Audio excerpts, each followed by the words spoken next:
भद्रं कर्णेभिः शृणुयामदेवा भद्रं पश्येमाक्षभिर्यजत्राः स्थिरैरङ्गैः स्तुष्टुवांसस्तनूभिः व्यसेम देवहितं यदायुः स्वस्ति न इन्द्रो वृद्धस्रवाः स्वस्ति नः पूषा विश्ववेदाः स्वस्ति नस्तार्क्ष्यो अरिष्टनेमिः स्वस्ति नो बृहस्पतिर्दधातु।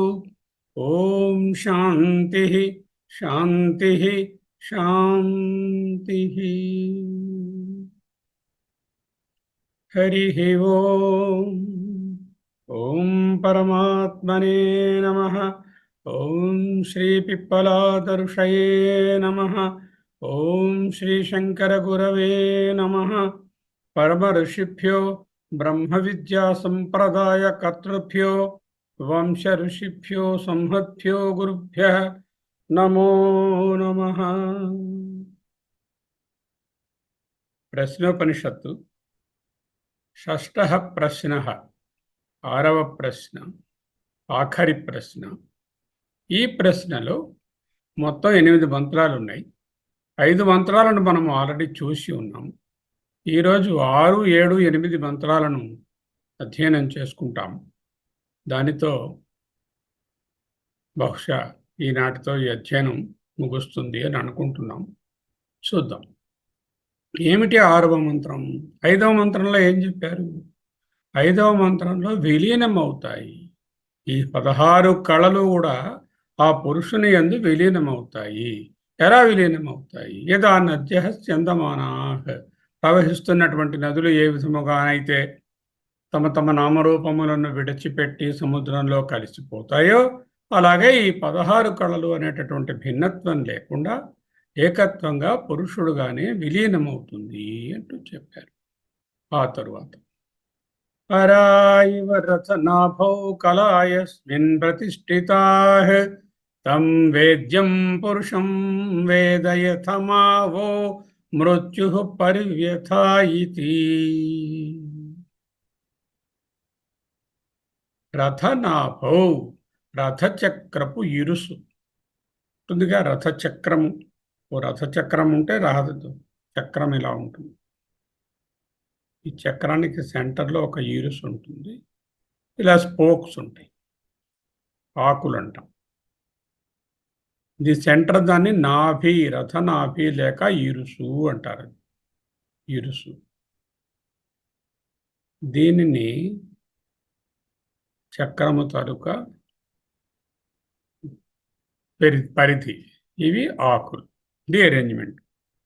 రథచక్రపు ఇరుసులో అంటే నడిమి తూమునందు అరాహ ఇవ ప్రవేశపెట్టబడిన, ఉంచబడిన, ప్రతిష్ఠింపబడిన, దూర్చబడిన ఆకులలాగా స్పోక్స్ వలె ఆధారము గలవి అయి ఉంటాయో।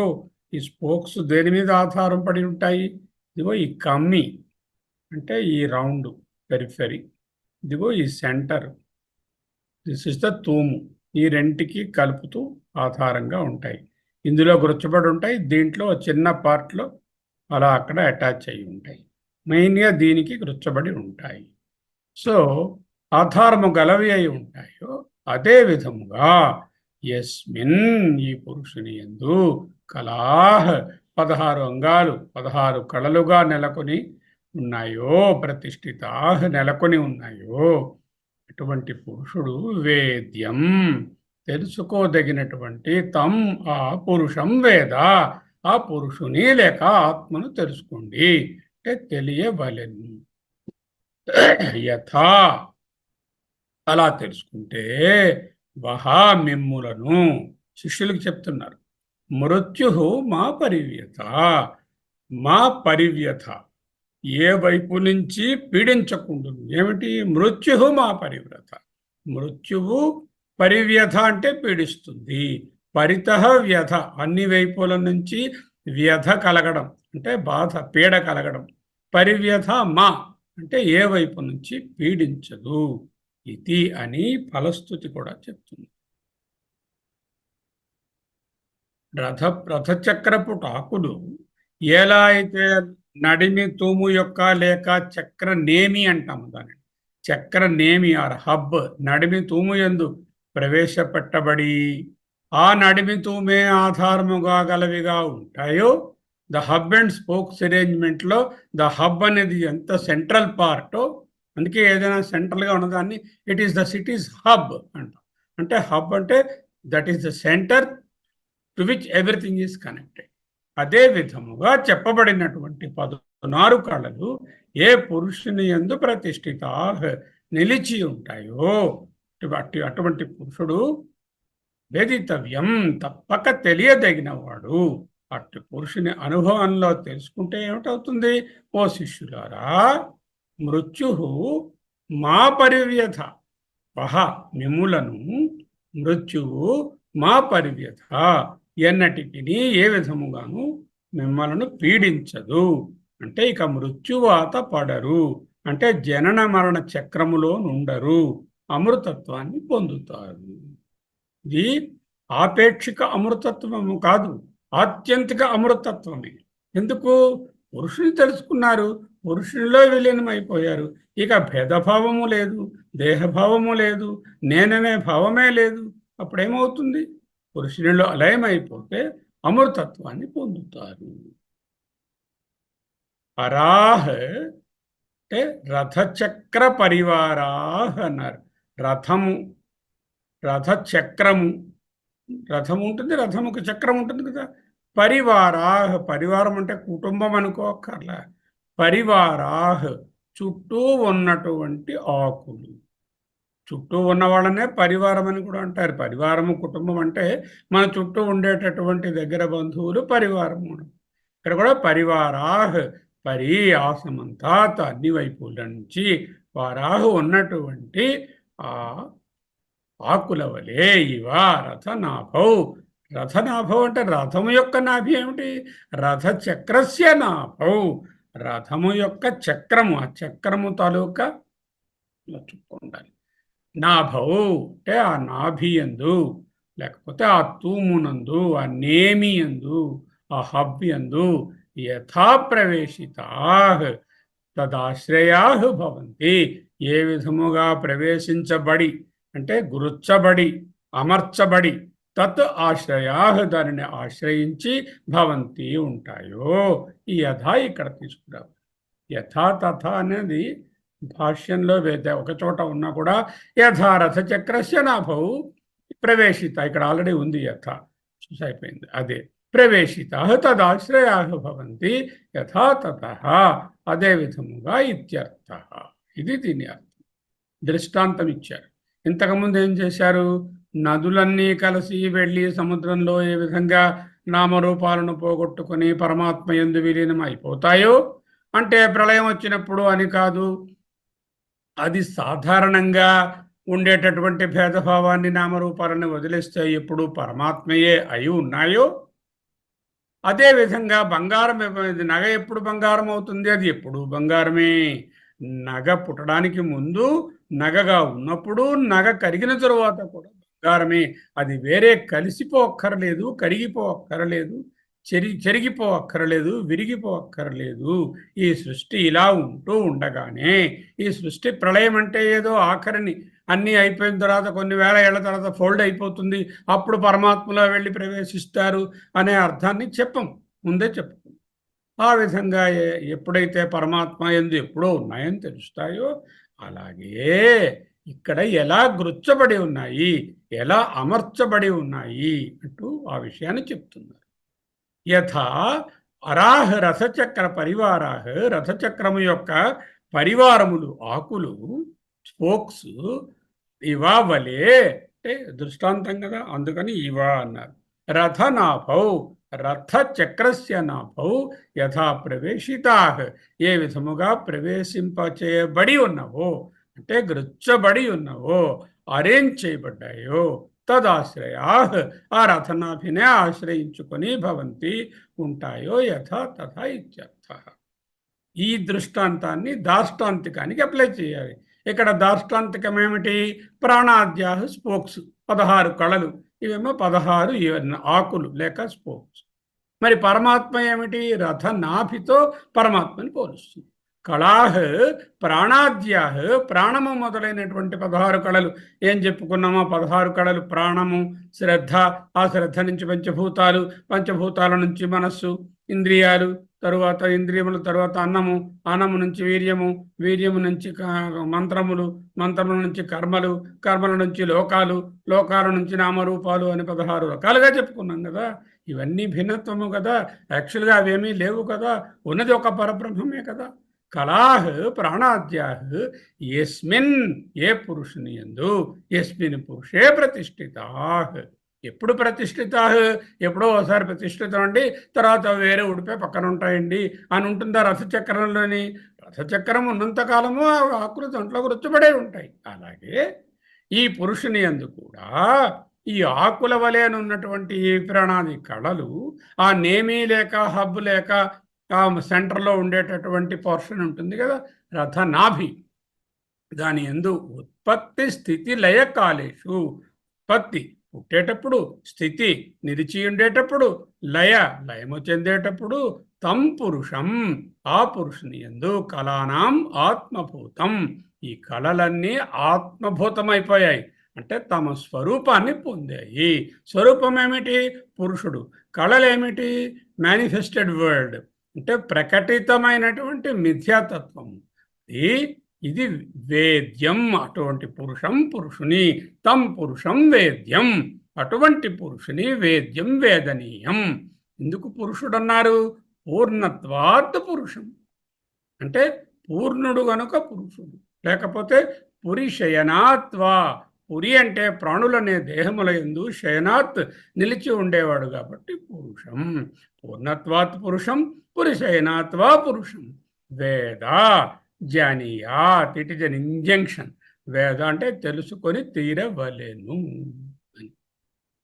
యథా, ఏ శిష్య, ఈ విధముగా తెలుసుకున్నట వలన ఓ శిష్యులారా, 6 ఉన్నారు కదా పిప్పలాదునికి, ఈ 6 శిష్యులను ఉద్దేశించి, హే శిష్యా, ప్లూరల్, మా వో యుష్మాన్, వో అంటే వహ, వహ మీకు, యుష్మాన్ మీకు, మృత్యు పరివ్యధ, మా పరివ్యథయతు, మా, మా అంటే చేయదు.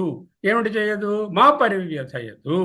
నచేత్, ఈ విధముగా తెలుసుకోపోతే, నచేత్ విజ్ఞాయేత, తెలుసుకొనబడకపోతే, పురుష, పురుషుని ఈ విధముగా తెలుసుకొనకపోతే, అంటే అంతా పురుషుడేనని, ఈ కళలు ఓన్లీ మేనిఫెస్టేషన్ అని, ఈ భిన్నత్వమునకు వాల్యూ లేదని, ఇది వ్యావహారికమే కానీ పారమార్థికము కాదని, ఈ వ్యావహారికాన్ని దాటి మనం పారమార్థికంగా ఏకత్వ పురుషుని దర్శనమే చేయాలని ఎవరైతే తెలుసుకోలేదో, అటువంటి వాళ్ళు మృత్యు నిమిత్తం, మృత్యు అనే కారణము వలన వ్యథాం, బాధలను, ఆపన్నాహ్ పొందినవారు, దుఃఖినవ ఏవ, దుఃఖాన్ని పొందిన వారే యూయం స్థా, ఉండేవారు అవుతారు. మీరు ఒకవేళ తెలుసుకోకపోతే మీరు కూడా మృత్యు నిమిత్తం మళ్ళీ పుట్టడము, జనన మరణ వలయంలో పడుతూ ఆ కష్టాలను, దుఃఖాలను అనుభవిస్తారు నాయన.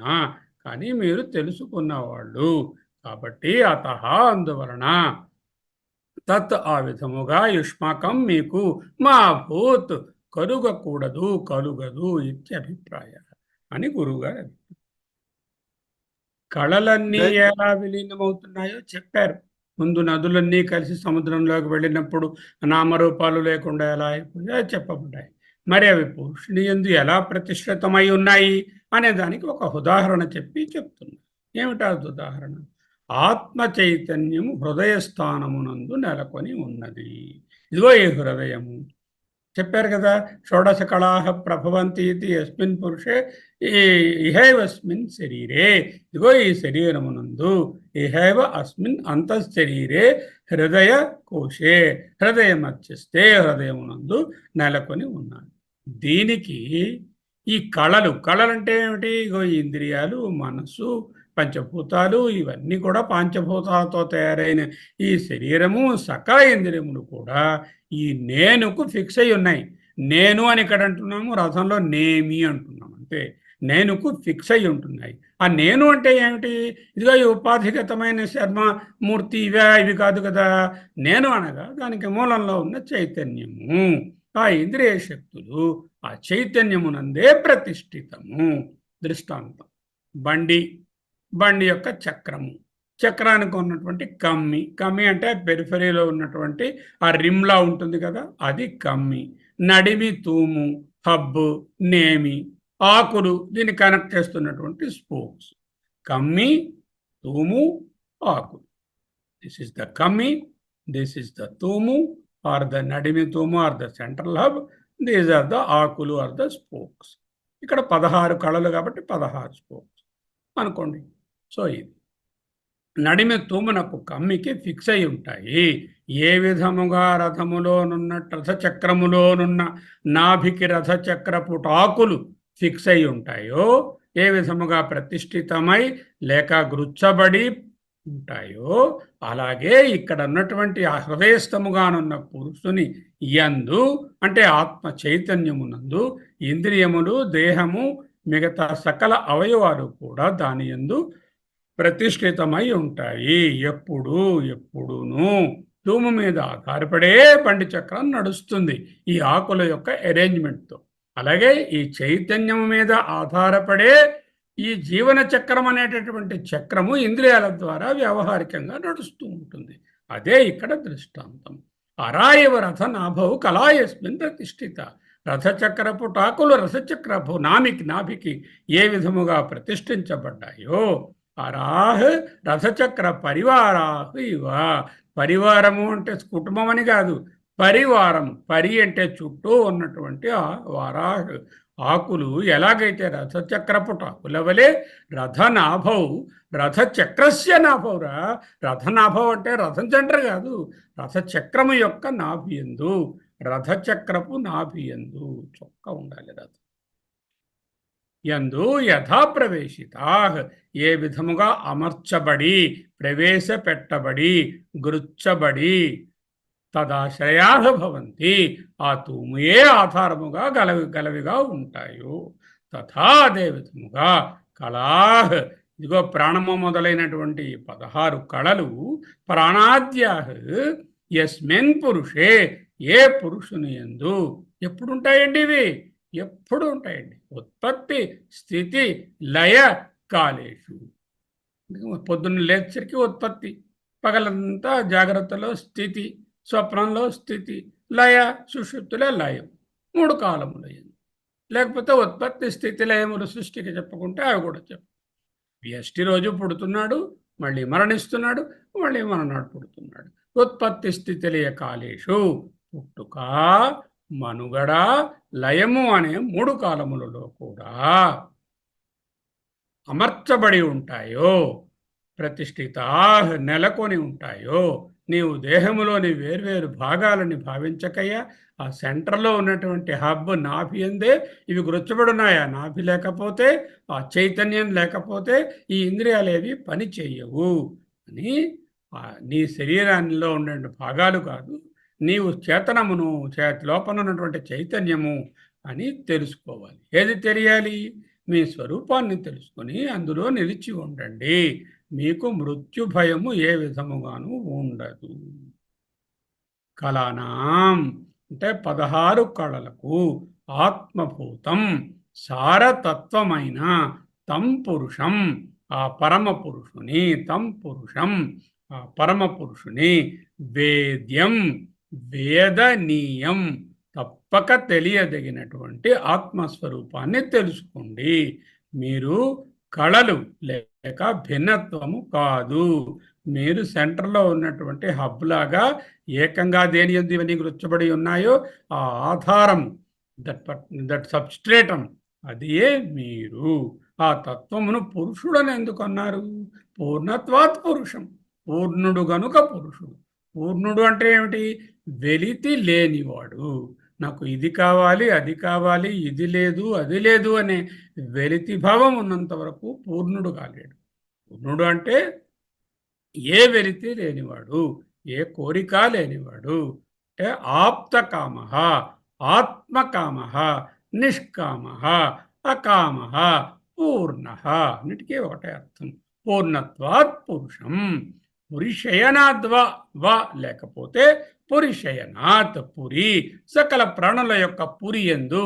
పురి అంటే ఇదో నవద్వారే పురే దేహి అన్నారు కదా. నవద్వారములు కలిగిన ఈ దేహము పురము. ఈ పురమునందు శయనాత్ అంటే ఉన్నాడు కాబట్టి, నిలిచి ఉన్నాడు కనుక పురుషుడు అనబడు. పురుష అనడానికి పురుషం అంటే అర్థము పూర్ణత్వం వలన పురుషుడు. సకల ప్రాణుల శరీరమునందు పురియందు హృదయస్థితమై ఉన్నాడు కాబట్టి పురుషుడు, లేక సర్వవ్యాపకుడు అని కూడా అర్థం.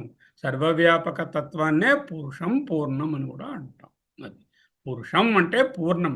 పూర్ణం అంటే సర్వవ్యాపకం. ఇక్కడ ఉన్నది అక్కడ లేదు అనేటటువంటి దేశకాల పరిచ్ఛిన్నత లేనటువంటి సర్వగత చైతన్యాన్ని పూర్ణం అంటాము. అదే పురుషం. సో పురుషం అంటే పూర్ణత్వాత్ పురుషం. పూర్ణం అంటే ఏమిటి? వెలితి లేకపోవుట. ఏ విధమైనటువంటి కోరికలు లేని స్థితి ఏ జీవునికి ఉంటుందో అతడే పూర్ణుడు. ఏ విధమైనటువంటి వెలితి లేదు. ఏది చెప్పినా దాని లోపనే ఉన్నది. పూర్ణమదః పూర్ణమిదం అని చదువుకుంటున్నాం కదా. లేక సర్వగతమైనటువంటి చైతన్యము, దేశకాల వస్తు పరిచ్ఛిన్నము లేకుండా ఉండే చైతన్యము కనుక సర్వవ్యాపకము అనే అర్థంలో పూర్ణం పురుషం అని చెప్పవచ్చు. లేక పురుషయనాత్వా సకల ప్రాణుల యొక్క పురి శరీరముల యందు నిలిచి ఉన్నటువంటి తత్వము కనుక పురుషుడు అనబడును. వేద అని అక్కడ ఉంది మంత్రంలో. అంటే ఆయన జానీయాత్ అని రాశారు. సంస్కృతంలో లకారములు అని ఉంటాయి. లకారములు. లకారములు అంటే లక్షలు కావు. లకారం 6 లకారాలు 10 లకారాలు అలా కాదు. లకారములు అంటే TENS టెన్సెస్ అంటాం కదా.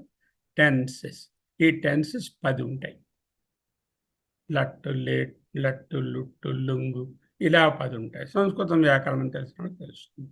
ఈ విధమైన ప్రయోగము వేదా జానీయాత్ అనేటటువంటిది ఈ దశగణకమైనటువంటి ఈ లకారాలకు చెందకుండా లేట్ అనే లకారానికి చెందింది. లేట్. ఈ లేట్ సాధారణంగా వ్యావహారిక సంస్కృతంలో లేట్ వాడరు. ఓన్లీ వైదిక సంస్కృతంలోనే లేట్ ఉంటుంది. That is an injunction. Late అన్నారంటే జానీయాత్. వేద అంటే జానీయాత్. చూడండి, మీకు అన్ని మంత్రాల్లో వస్తుంది. మంత్రం చివరిలో ఏవం వేద యోపమాయతనం వేద. ఆ వేద అనే పదానికి జానీయాత్ అంటే విధివాక్యం. అంటే యు మస్ట్ నో అనేటటువంటి ఒక అర్థాన్ని ఇస్తుంది. ఆ పురుషుని తప్పక తెలియవలెను. మస్ట్ నో అనేదాన్ని చెప్పడానికి వేద. ఏవం వేద యోపమాయతనం వేద ఆయతనవాన్ భవతి చదువుతున్నాం కదా. ఏవం వేద ఈ విధముగా తప్పక తెలియవలెను. అట్లు తెలియట వలన కలిగే ఫలమును బోధిస్తున్నారు. ఏమిటంటే ఈ ఫలము? యథా తథా ఏ విధముగా చెప్పారో ఆ విధముగా తెలుసుకుంటే హే శిష్యా అంటే ప్లూరల్ కదా. హే శిష్యా 6 ఉన్నారు. హే ఓ శిష్యులారా. మృత్యువు మృత్యువు ఓ అని ఉంది అక్కడ. ఓ అంటే వహ అని అర్థం. వహ అంటే యుష్మాన్ అంటే మిమ్ములను. ఆ మృత్యువు మిమ్ములను మా పరివ్యధ అంటే మా పరివ్యధయతు అంటే ఏ విధము వ్యధయతు అనేది మళ్ళీ ఆశీర్వచన వాక్యం. అంటే గాక అని అర్థంలో వస్తుంది. మా పరివ్యధయతు ఏ విధముగాను పీడించకుండును గాక. మా పరివ్యథాహ్ అంటే మా పరివ్యథయతు ఏ విధముగాను మిమ్మల్ని బాధించకుండును గాక. పరి అంటే అన్ని వైపుల నుండి. మృత్యువు అన్ని వైపుల నుండి ఏ వైపు నుండి కూడా మిమ్ములను బాధించకుండును గాక. అంటే అమృతత్వాన్ని పొందుదురు గాక.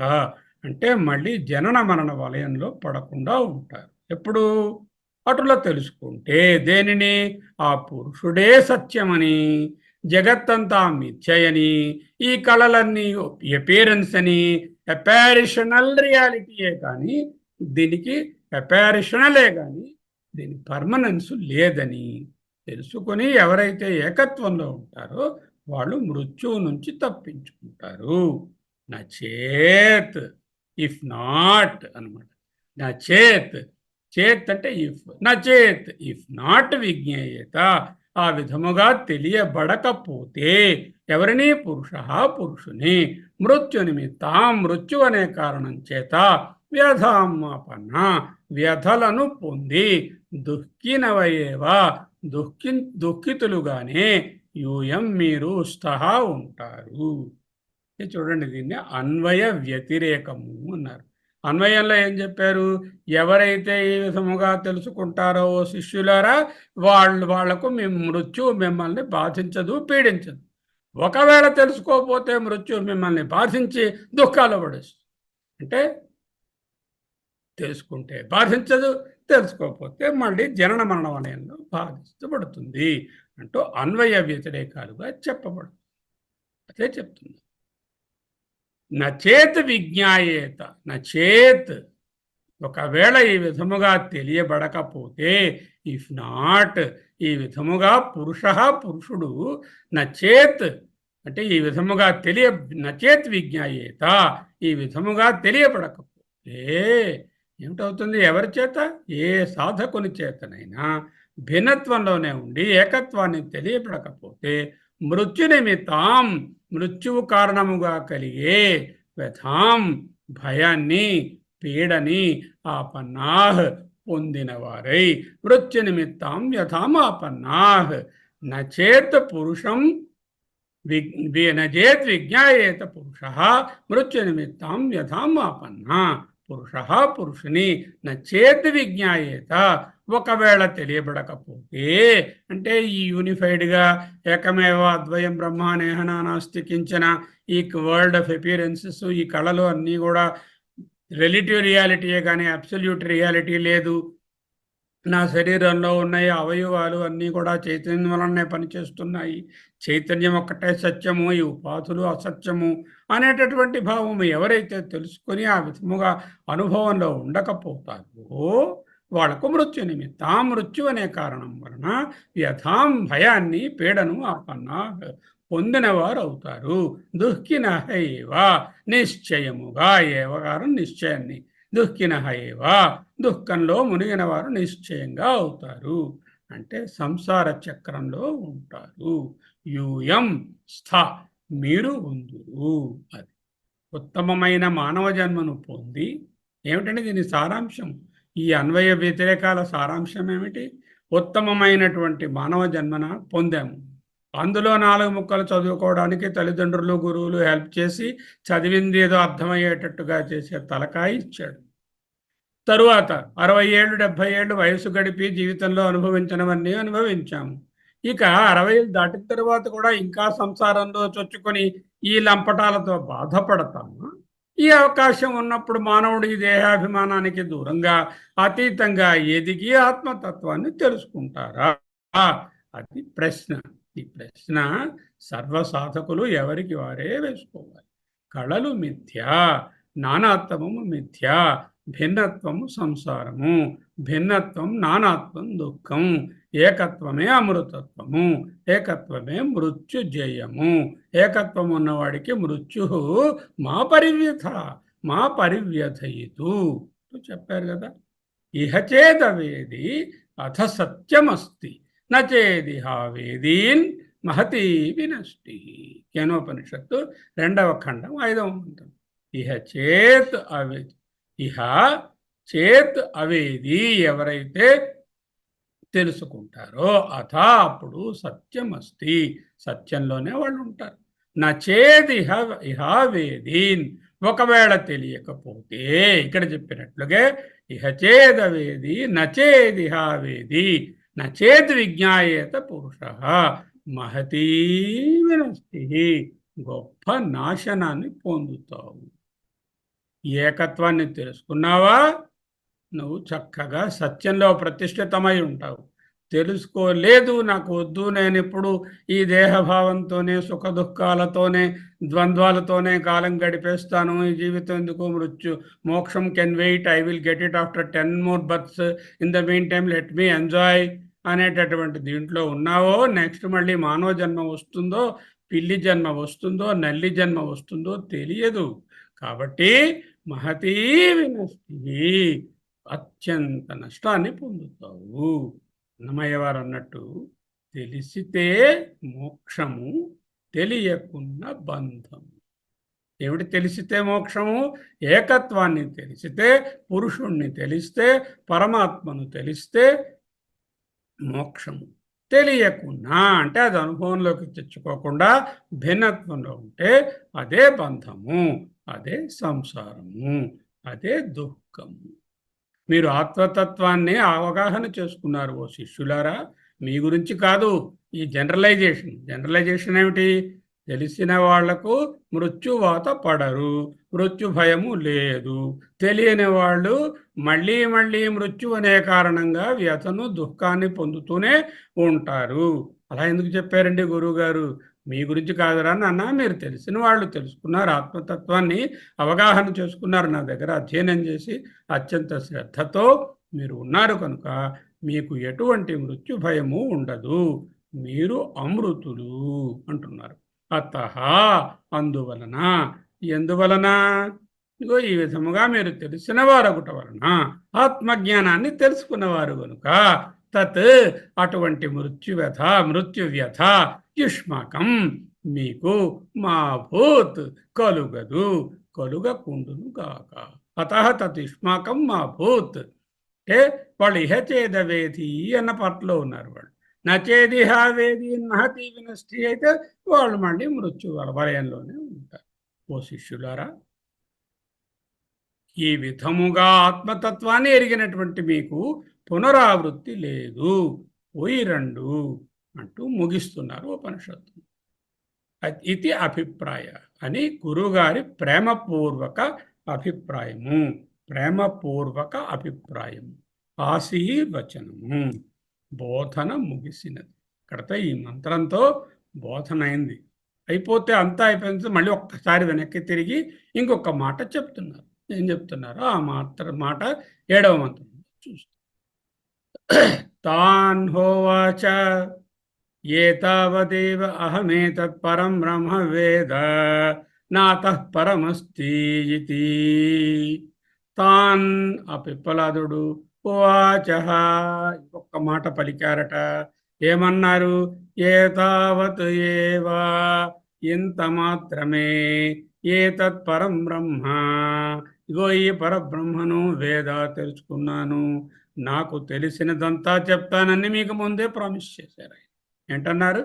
మీరు ఏడాది పాటు బ్రహ్మచర్యాన్ని, సత్యాన్ని, అన్నిటినీ తపస్సుని ఫాలో చేయండి. బ్రహ్మచర్యం, సత్యం, తపస్సు అనేటటువంటి లక్షణాలను ఏడాది పాటు మీరు అవలంబించి నిష్టగా ఉంటే మీకు మీరు అడిగినది చెప్తాను, నాకు తెలిసినంత మేరకు అన్నారు. అక్కడ ఇప్పుడు ఏంటంటున్నారు? ఏతావదేవ, నాకు పరబ్రహ్మ గురించి, ఏతత్ పరబ్రహ్మ ఏతావదేవ అహం వేద, నాకు ఇంతనే తెలుసు, నాకు తెలిసినది ఇదియే అని ఇంకొక మాట అన్నారు. నాతః పరమస్థితి, దీనికంటే తెలియవలసింది లేదు, నాకు ఇంత మాత్రమే తెలుసు అని ఆయన ఎంతో నమ్రతతో, చాలా హ్యూమిలిటీతో ఒక మాట చెప్పి, ఇంతకంటే తెలియవలసిందేం లేదురా నాన్న, తెలిసింది చక్కగా అనుభవంలో ఉంచుకోండి. నా అతఃపరం అస్తి ఇది. తాన్ హోవాచ ఏతావదేవ అహం ఏతత్ పరం బ్రహ్మవేద నాతః పరం అస్తి. తాన్ అంటే వారితో, ఆ శిష్యులతో ఉవాచ పిప్పలాద ఋషి గారు పలికారు. అంతా అయిపోయింది, బోధన ముగించేశాను, మీరు హాయిగా ఉండండి, పోయి రండి అని ఆశీర్వదిస్తారు. ఆశీర్వదించి మళ్ళీ ఒకసారి ఇలా వెనక్కి వెళ్ళి ఒక్క నిమిషం ఉండండి. ఏతావదేవ అహం, నాకు ఏతత్ పరబ్రహ్మ, ఈ పరమైన బ్రహ్మ గురించి వేదా తెలిసింది, ఏతావతేవ ఇంత మాత్రమే, నాగిపోలే. అతఃపరం ఇంతకు మించి నా అస్తి, ఏది తెలియవలసినది లేదు ఇది అని. నా అస్తి అంటే ఏది లేదు. నేను ఇంకా చెప్పదలసినది కానీ, మీరు వినవలసినది కానీ, తెలియదలసినది కానీ ఎంతకు మించి ఏమీ లేదు. ఏకత్వాన్ని తెలుసుకోవడము, ఆత్మలో ప్రతిష్ఠితమై ఉండడమే ధ్యేయము, లక్ష్యము. మీకు భిన్నత్వాన్ని వదులుకోవడమే లక్ష్యము. ఒకవేళ భిన్నత్వంలో ఎవరైనా ఉంటే వాళ్ళ గురించి చెప్పాను కదా, వాళ్ళందరూ మృత్యువాత పడతారు, జనన మరణ వలయంలో సుఖ దుఃఖాలను పొందుతూ ఉంటారు. మీరా ఆత్మజ్ఞానాన్ని ఆల్రెడీ తెలుసుకున్న వాళ్ళు, అనుభవంలో ఉన్నవాళ్ళు, మీకు అటువంటి మృత్యు భయము లేదు. పైగా పోయి రండి, ఇంత మాత్రమే నాకు తెలుసు అంటే ఎంతో హ్యూమిలిటీతో, నాకు బ్రహ్మ గురించి తెలిసినది ఇంత మాత్రమే, అతఃపరం ఇంతకు మించి నాస్తి ఏదీ లేదు. అంటే ఏది నాకు తెలిసినది లేదు అనుకోవచ్చు, ఏది తెలియవలసినది లేదు ఇది అని చెప్పారు శ్రీ పిప్పలాద గురువు గారు. ఆ 6 శిష్యులను ఉద్దేశించి ఓవాచహ చెప్పారట. కథ కదా అంతే. ఓవాచహ చెప్పారట. ఏం చెప్పారు? నాకు ఈ పరబ్రహ్మను గురించి తెలిసినది ఇంత మాత్రమే. ఏతావదేవ ఏతత్ పరబ్రహ్మ అహం వేద. ఈ పరబ్రహ్మను గురించి నాకు తెలిసినది ఇంత మాత్రమే. నా అతఃపరం అస్తి ఇది. ఇంతకు మించి వేరేది తెలియవలసినది లేదు అని చెప్పి ఒకసారి కూర్చున్నారు. అక్కడతో ఆయన తాలూకా ప్రవచనము, ఈ 16 ప్రశ్నలు, వాటికి సంబంధించిన వివరణలు ముగిసినాయి. అవతారిక తాన్ ఏవం అనుశిష్యాన్. ఎలా ఉంది? తాన్ ఏవం అనుశిష్య శిష్యాన్ అని ఉంది. అంటే తాన్ శిష్యాన్ ఏవం అనుశిష్య శిష్యాన్. ఏవం ఈ విధముగా అనుశిష్య బోధింపబడినటువంటి తాన్ ఆ శిష్యాన్ శిష్యులను చూచి, శిష్యాన్ శిష్యులను గురించి చెప్తున్నారు. ఏవం అనుశిష్య ఈ విధముగా ఎవరికైతే బోధించారో ఆ శిష్యులను తాన్ ఏవం అనుశిష్య శిష్యాన్. తాన్ హ ఉవాచ పిప్పలాద. హ అంటే కిల, అట అని అర్థం. హ అంటే కిల. ఏతావదేవ వేద్యం పరం బ్రహ్మ వేద విజన. ఏతావదేవ ఇంత మాత్రమే వేద్యం తెలియదిగిన పరం బ్రహ్మ పరబ్రహ్మను వేద విజానామి. అహం ఏతత్ నాకు తెలిసినది ఇంత మాత్రమే. నాతః అంటే నా అస్మాత్ దీనికంటే వేరుగా ఎక్కువగా పరం అస్తి ప్రకృష్టతరం వేదితవ్యం నా అస్తి. దీనికంటే ప్రకృష్టతరమైన, శ్రేష్టమైన, విశిష్టమైన, ఉన్నతమైన తెలియవలసినది నా అస్తి లేదు. ఇత్యేవం ఉక్తవాన్ ఈ విధముగా చెప్పిన వాడై శిష్యాణం. ఎందుకు ఈ విధంగా చెప్పవలసి వచ్చింది అని భగవత్పాదులు చెప్తున్నారు. శిష్యుల యొక్క అవిదిత శేష అస్తిత్వ ఆశంక నివృత్తయే. అవిదిత ఇంకా తెలియందేదో ఉండిపోయింది. అవిదిత శేష అస్తి.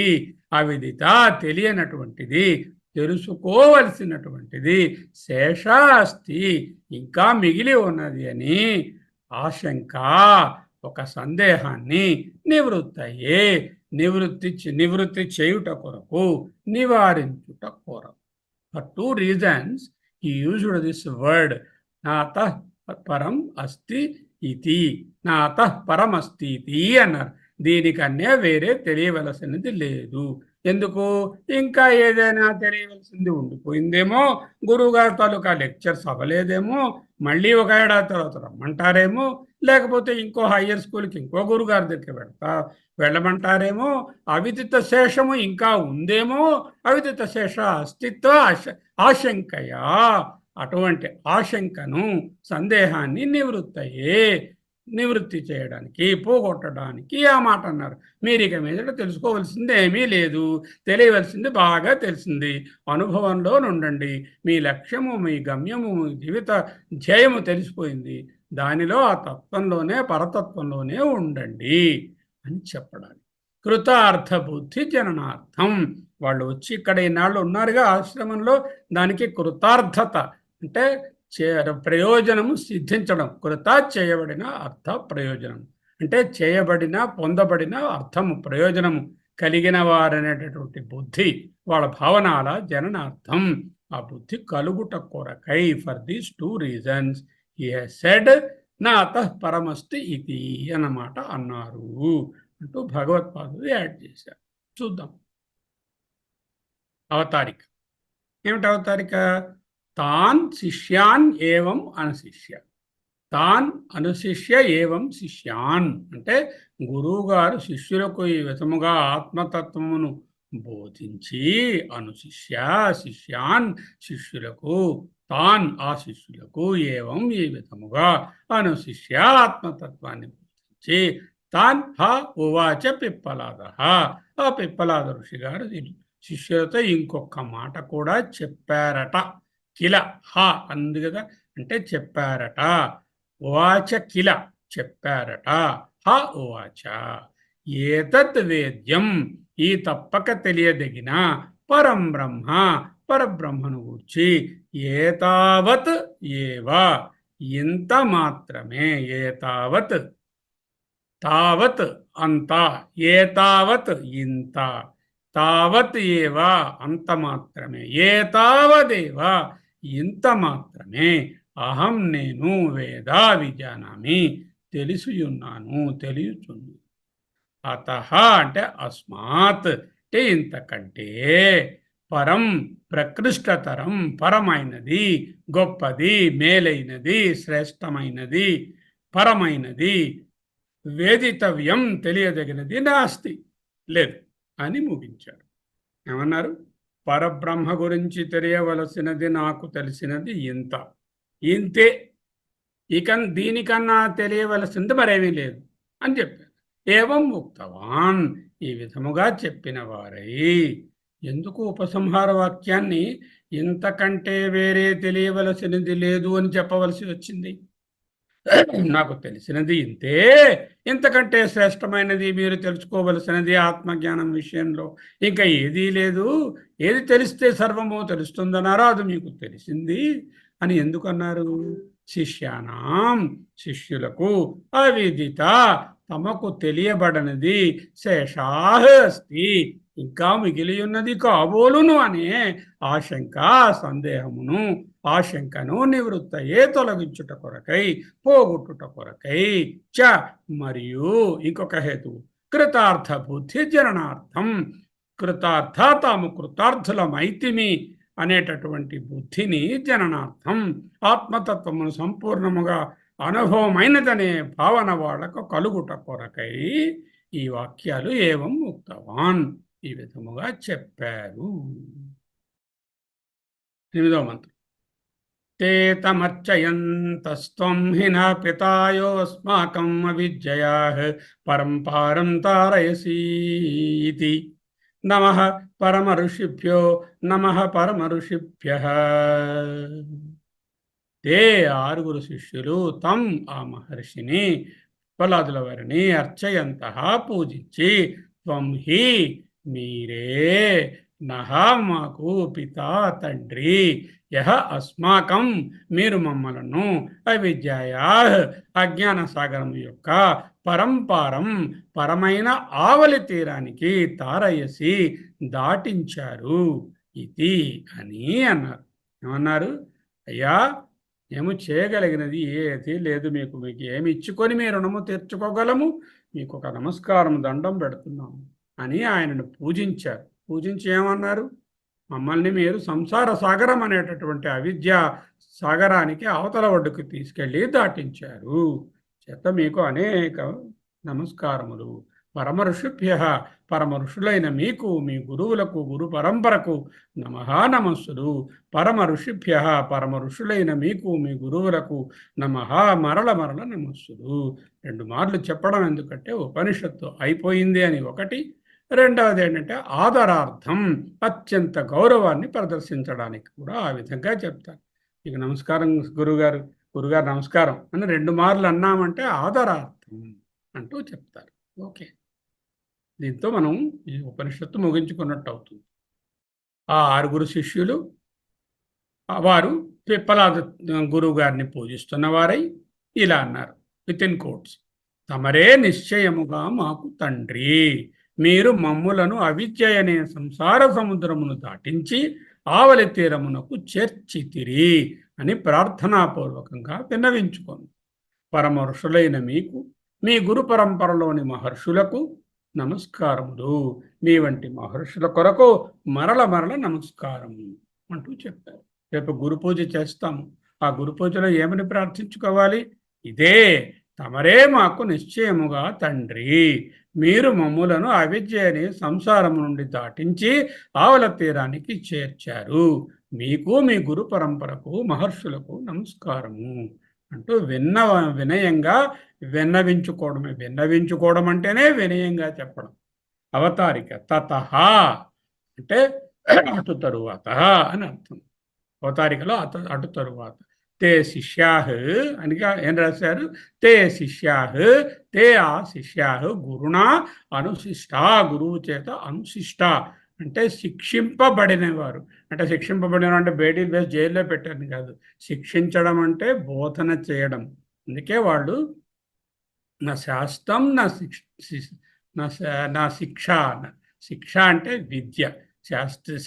బోధించేవారు గురువు, శిక్ష అంటే విద్య. శిష్యా గురుణ అనుశిష్ట తం ఆ గురువును గురుం కృతార్థులమయ్యామనే కృతార్థ సంతో కృతార్థులమై అయినారు. అయితే ఏమయ్యారు? ఏం చేయాలి?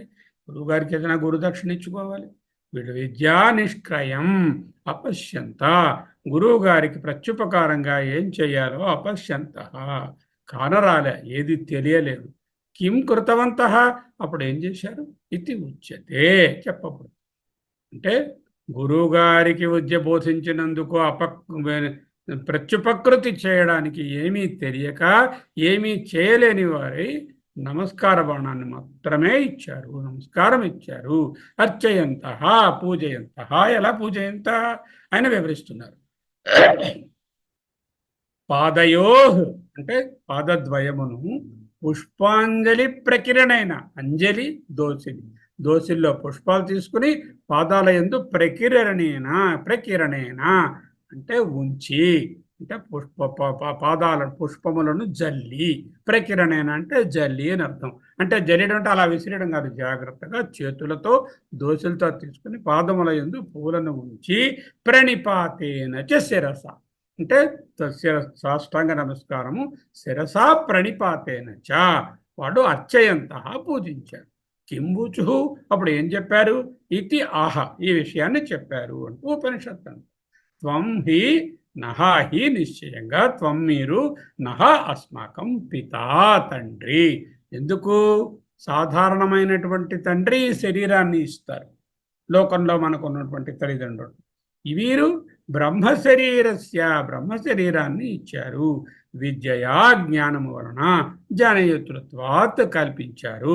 మాకు ఈ బ్రహ్మభావాన్ని, బ్రహ్మ శరీరాన్ని, బ్రహ్మ శరీరంతో ఐక్యాన్ని అంటే బ్రహ్మ లక్షణాలతో ఐక్యాన్ని అంటే బ్రహ్మలో ఐక్యాన్ని కలిగించారు. అది ఎటువంటి శరీరం? అది నిత్యస్య అజరణామరణస్య అభయస్య.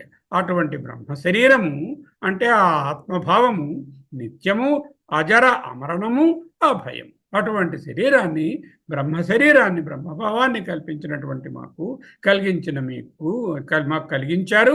అందువలన త్వం హి నః పితా మీరే మాకు తండ్రి అని పూజించారు. పూజించడమే కాకుండా ఆ పితృభావాన్ని వెల్లడించారు. యహ త్వం ఏవ అస్మాకం అవిద్యయా, యహ త్వం ఏవ మీరే. ఎందువలన మీరు తండ్రి? యహ ఎందువలన అంటే త్వం ఏవ మీరే, అస్మాకం మాకు, అవిద్యయా అంటే విపరీత జ్ఞానాత్ జన్మ జరా మరణ రోగ దుఃఖ ఆది గ్రహ. విపరీత జ్ఞానం వలన ఏం కలిగింది? జన్మ వచ్చింది. జన్మలో ముసలితనము, జర, దాని వలన మరణము, ఆ జన్మలో మళ్ళీ రోగాలు, ఆ రోగం వల్ల దుఃఖాలు, ఆది ఇంకా అదర్ కన్ఫ్యూషన్స్. గ్రహాత్ మొసళ్ళ నుండి, తిమింగళాల నుండి, అవిద్య మహోదధే అవిద్య అనేటటువంటి గొప్ప సముద్రంలో ఉన్నటువంటి మొసళ్ళ నుండి మమ్మల్ని రక్షించారు. ఎలా రక్షించారు? విద్యాప్లవేన విద్య అనే పడవలో కూర్చోబెట్టి, పరం అంటే సూపర్లేటివ్ అంటే అతి పరమమైన అపనురావృత్తి లక్షణం, దేనిని చేరితే తిరిగి మళ్ళీ రావాల్సిన అవసరం లేదో, మోక్షాఖ్యం మోక్షం అనే పేరు గల మహా ఊథది ఇవ గొప్ప సముద్రము యొక్క ఆవలి ఒడ్డును పొందినట్లుగా పారం ఆవలి ఒడ్డును తారయసి చేర్చారు, దాటించారు. అస్మాన్ ఈ కారణము వలన ఇత్యత అస్మాన్ మాకు ఇత్యత ఈ కారణం వలన పితృత్వం తవ అస్మాన్ ప్రతి ఉపపన్నం. ఇతరస్మాత్ అంటే మీరు మాకు ఇంకొక తండ్రి. ఇతరస్మాత్ పితృత్వం తవ అస్మాన్ ప్రతి ఉపపన్నం, మీరు మాకు తండ్రి. అస్మాన్ ప్రతి మా ఎడల పితృత్వం పితృభావన తండ్రి అనే చెప్పడము ఉపపన్నం యుక్తియుక్తం చక్కగా అమరింది. ఇతరః అపి అంటే అసలు తండ్రి గారు ఉన్నారుగా, జన్మనిచ్చిన తండ్రి గారు ఈ పిత, అతడి తండ్రి శరీరమాత్రం జనయతి, శరీరాన్నే కలిగిస్తారు. తథాపి అయినప్పటికీ సహా తండ్రి గారు ప్రపూజ్యతమః లోకే, చాలా పూజింపదగిన వారు లోకములో. అటువంటప్పుడు ఈ స్థూల శరీరాన్ని కలిగించిన తండ్రినే అంత గౌరవం ఇచ్చి పూజించాలని చెప్తున్నప్పుడు బ్రహ్మ శరీరాన్ని కలిగించినటువంటి మీ వంటి ఉత్తమోత్తమైనటువంటి తండ్రి వంటి మీకు కిం వక్తవ్యం, మీ గురించి ఏమి చెప్పగలము? ఆత్యంతిక అభయధాతు, ఆత్యంతికమైనటువంటి అభయము అంటే మోక్షాన్ని ధాతు ఇచ్చినటువంటి మీ విషయంలో కిము వక్తవ్యం, చెప్పేదేముంది? నమః పరమ ఋషిభ్యో, ఓ పరమ ఋషీశ్వరులారా, గురువుగారు మీరు మీ వంశ పరంపరకు బ్రహ్మ విద్యా సంప్రదాయ కర్తృభ్య, మీ గురు పరంపరకు అందరికీ బ్రహ్మ విద్యా సంప్రదాయ కర్తృభ్య నమః పరమ ఋషిభ్య ఇది ద్విర్వచనం ఆదరార్థం. 2 మార్లు చెప్పడము ఉపనిషత్తు ముగిసినది అని చెప్పుటకు, మళ్ళీ అంతేకాకుండా అత్యంత వినయాన్ని, గౌరవాన్ని, నమ్రభావాన్ని తెలియజేయడానికి అంటున్నారు. తతహాటు తరువాత తే శిష్యా గురునా అనుశిష్ట, గురువు గారిచే ఆత్మవిద్య నేర్పబడినటువంటి శిష్యులు కృతార్థా సంత, కృతార్థులైనారు కనుక జీవితమునకు గమ్యం, లక్ష్యము ఆత్మానుభవమే అంటూ నిర్దేశించబడిన వారయ్యారు.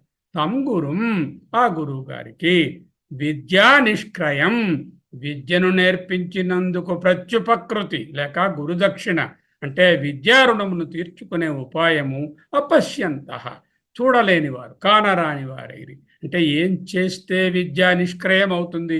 నిష్క్రయము అంటే సెటిల్మెంట్, అంటే ఒకళ్ళ దగ్గర నుంచి ఒకటి తీసుకున్నాము, దానికి మారుగా ఇంకొకటి ఇస్తే విద్యా నిష్క్రయం. విద్య ఏ విధముగా నిష్క్రయం చేయాలిట? ఒకటి ధనేన, అంటే ధనం ఇచ్చి విద్యను చెప్పించుకోవచ్చు, లేక విద్య ఇచ్చి విద్యను కొనుక్కోవచ్చు. అంటే ఏదైనా మన దగ్గర ఉన్న ఒక విద్యను వారికి నేర్పించి వారి దగ్గర నుంచి విద్యను నేర్చుకోవడం కూడా విద్యా నిష్క్రయం అవుతుంది. ఇదే విధంగా ఆ దుష్యంత మహారాజు ఒక రథాన్ని తోలుతున్నప్పుడు ఆయనకేమో ఆ రథాన్ని బాగా తోలడం వచ్చింది. ఆ రథం మీద కూర్చున్న ఆయన అక్కడ ఉన్నటువంటి ఆకులన్నీ ఇలా చెట్టు చూశారు కల్లా దీనిలో 5100 ఆకులు ఉన్నాయని లెక్క పెట్టేస్తున్నట్టు సంఖ్య విద్య ఆయనకు వచ్చింది. అంటే ఆయన ఏం చేశారు? ఈ విద్యను ఆయనకిచ్చి అశ్వ విద్యను, ఆ సంఖ్య విద్యను ఆయన పొందారు. అంటే విద్యాధనేనా, అంటే ధనమిచ్చేనా విద్య నేర్చుకోవచ్చు, విద్యనిచ్చేనా విద్య నేర్చుకోవచ్చు. కానీ ఇక్కడ వీడు ధనాన్ని ఇవ్వడానికి వీళ్ళ దగ్గర ఏమీ లేదు. విద్యనిచ్చినటువంటి గురువు గారికి ఉపకృతి ఏమి చేయాలి అని తెలియని వారై, కానరాని వారై, గురుణము ఎలా తీర్చుకోవాలో తెలియని వారై, ఏం తెలియకపోతే ఏం చేయగలరు? నాయనా ఏం చెప్పింది రుక్మిణీదేవి? నాయనా నీకు ప్రత్యుపకృతి ఏమీ చేయలేను, ఓ బ్రాహ్మణోత్తమ ఒక్క నమస్కారం మట్టుకు నీకు ఇవ్వగలను అంటూ చెప్పింది కదా ఆయనకు, బ్రాహ్మణుడి గారికి. ఆత్మవిద్య బోధనకు నిష్క్రయము ఉండదు. అసత్యమును ఎందుకు? మిగతా విద్యలకు నిష్క్రయం ఉంటుందేమో కానీ ఆత్మవిద్యకు ఏమిటిస్తారు? ఏది ఇచ్చినా ఆత్మవిద్యకు సరిపోదు కదా, అంచేత నిష్క్రయం చేయలేము. అటువంటి సత్యాన్ని గుర్తించిన వారై కిం కృతవంతః, ఏం చేశారు? ఇది ఉచ్యతే, మంత్రంలో చెప్పబడుతుంది. తే ఆ శిష్యులు తం ఆ గురువు గారిని అర్చయంత అంటే పూజయంత అని రాశారు. ఎలా అర్చించారండి? పాదయో అంటే 2 పాదముల యందు పుష్ప అంజలి ప్రకిరణేన, అంజలి దోసిలతో పుష్పములను ప్రకిరణేన జల్లుతూ, శిరసా ప్రణిపాతేన శిరస్సు శరీరము ఉంచి పాదములను తమ శిరస్సును తాకించి సాష్టాంగ నమస్కారము చేయుచున్న వారై అత్యంత వినమ్రులై పరిణిపాతేన పరిప్రశ్నేన సేవయ అంటూ భగవద్గీతలో ఉంది కదా. కిమ్మూచు అంటే ఉట్టి నమస్కారం చేసి చెప్పారు, ఆవిడ ఏదో మాట అనాలి కదా గురువుగారితో. ఈ మాట పలికారు. ఏమి పలికిరి? ఇది ఆహా అన్నచో శృతి చెప్తుంది. త్వం హి నిశ్చయముగా తమరే. త్వం హి అన్నారు కదా, నిశ్చయముగా తమరే మాకు. నహ అంటే మాకు, అస్మాకం పిత తండ్రి గారే. ఎందుకు? ఎందుకు తండ్రి? గురువు గారు ఏ విధముగా తండ్రి అయ్యారు అంటే చెప్తున్నారు. తండ్రులు 5 రకాలు. ఒకటి జన్మనిచ్చిన తండ్రి జనకుడు. 2 ఉపనేత అంటే బ్రహ్మోపదేశం చేసి ఉపనయనం చేసిన ఆయన తండ్రి. విద్యా ప్రయచ్చతి ఎవరైతే విద్యని బోధిస్తారో లౌకిక విద్యలను వాళ్ళు తండ్రే. అన్నదాత ఎవరైతే కూడిచి పోషిస్తారో ఆయన తండ్రే. భయత్రాత భయము నుండి రక్షించేవాడు రాజుగారు, గవర్నమెంట్, వాళ్ళు కూడా తండ్రే అంటూ మనుస్మృతి చెప్తుంది. ఈ విధంగా ఇక్కడ ఏమిటి? ఈయన భయత్రాత, తర్వాత విద్యా ప్రయచ్చతి, అన్నిటికన్నా అభయమైన విద్యను ఇచ్చారు కాబట్టి ఈయన తండ్రి. త్వంహిన అస్మాకం పిత, మీరు మాకు తండ్రి. ఎందుకు? విద్యయా ఆత్మజ్ఞానం చేత. ఎటువంటి జ్ఞానం అది? నిత్యస్య నిత్యమైన, అజరామరణస్య జరామరణములు లేనిదైన, అభయస్య అభయమైన, బ్రహ్మశరీరస్య అటువంటి గొప్ప బ్రహ్మశరీరమును. బ్రహ్మశరీరం పొందడం అంటే ఏమిటి? ఆ బ్రహ్మలో ఏకమవడము, జీవబ్రహ్మ ఏకత్వాన్ని జనయితృత్వాత్ కలిగించిన వారైతిరి. కనుక దేర్ఫోర్ మాకు మీరు పితా తండ్రి. ఇంకా త్వమేవా మీరే అస్మాకం మమ్ములను యహ్ ఏదైతే అవిద్యాయా అవిద్య వలన జనించిన విపరీత జ్ఞానాత్ అవిద్య వలన కలిగిన విపరీత జ్ఞానము, దాని వలన వచ్చినటువంటి జన్మ జర మరణ రోగ దుఃఖ ఆది అని చెప్పారు. జన్మ జర ముసలితనము, మరణము, రోగము వ్యాధి, దుఃఖము ఆది మొదలైన గ్రాహాత్ మొసళ్ళు కలిగినటువంటి అవిద్యా మహోదధే అవిద్య అనే మహాసముద్రము నుండి విద్యాప్లవేన విద్య అనే నౌకతో పరమైన అపునరావృత్తిం.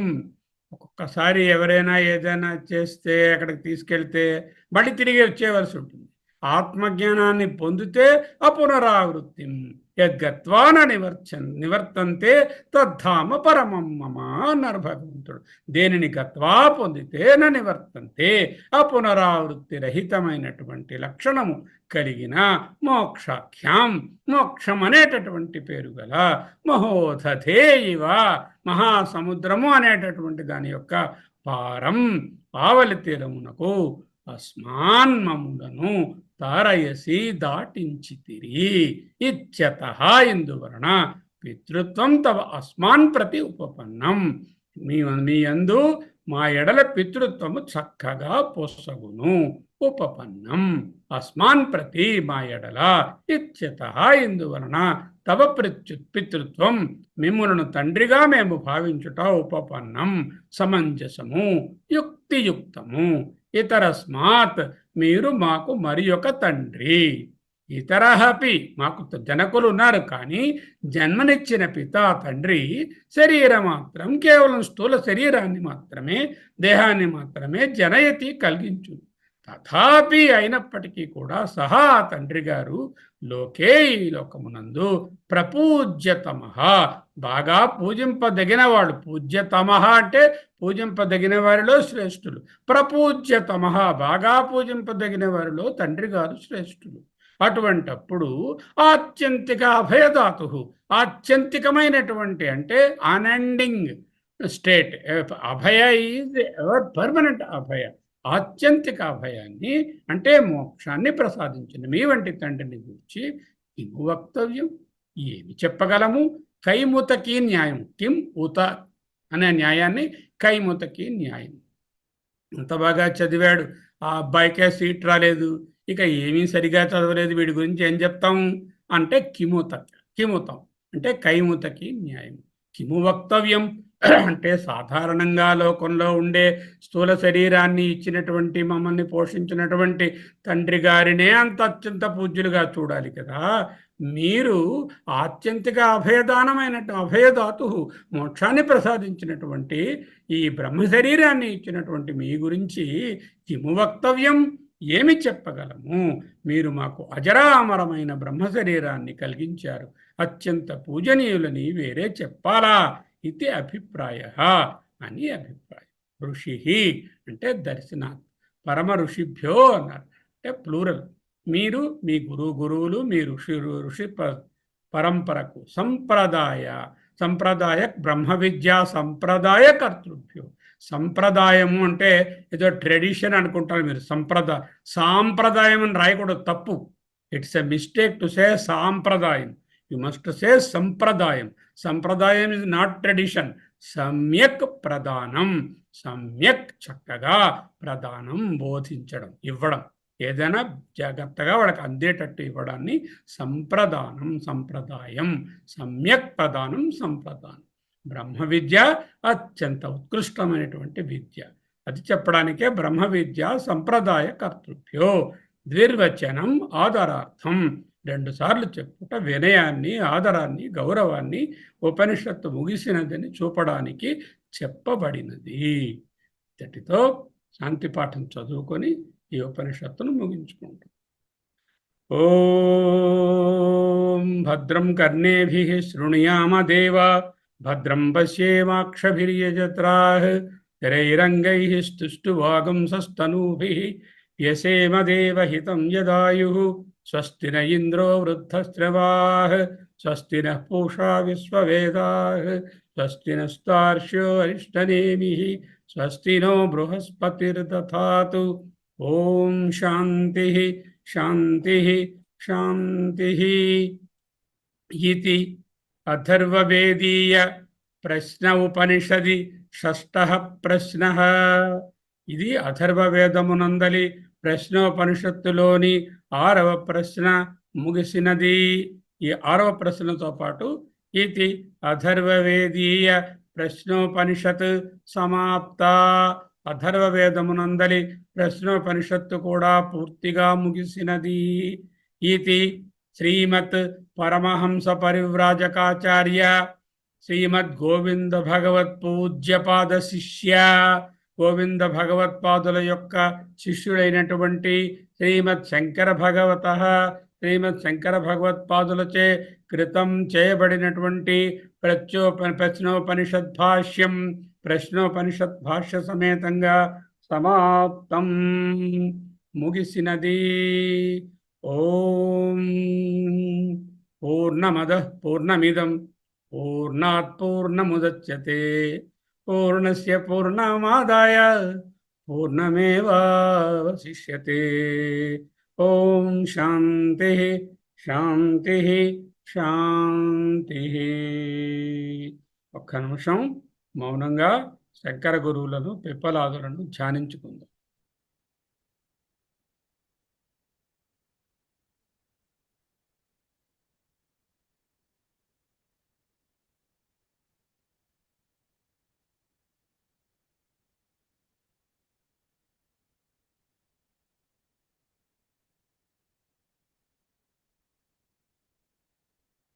ఓం శ్రీ గురుభ్యో నమః.